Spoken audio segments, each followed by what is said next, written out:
శ్రీ గోరంట్ల నాకు ఇష్టమైన గోరంట్ల బుచ్చయ్య చౌదరి గారికి మనం తగ్గాలి తప్ప ఆయన తగ్గడం. మనం ఆయన చూసి నేర్చుకోవాలి. అంటే మనకి అడాప్టబిలిటీ రాదు, ఆయన అడాప్టబిలిటీ నేర్పిస్తారు మనకి.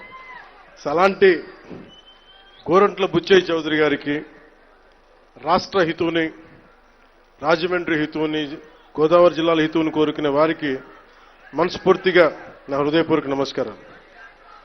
అలాగే రాజానగరం బత్తుల బలరామకృష్ణ గారికి, అనపర్తి ఎమ్మెల్యే శ్రీ నల్లమిల్లి రామకృష్ణారెడ్డి గారికి, శ్రీ ముప్పిడి వెంకటేశ్వరరావు గారికి కొవ్వూరు ఎమ్మెల్యే, శ్రీ మడ్డిపాటి వెంకటరాజు గారు గౌరవనీయ ఎమ్మెల్యే గోపాలపురం, చెర్రి బాలరాజు గారు పోలవరం ఎమ్మెల్యే, శ్రీ బొడ్డు వెంకటరమణ చౌదరి గారు చైర్మన్ రాజమహేంద్రవరం,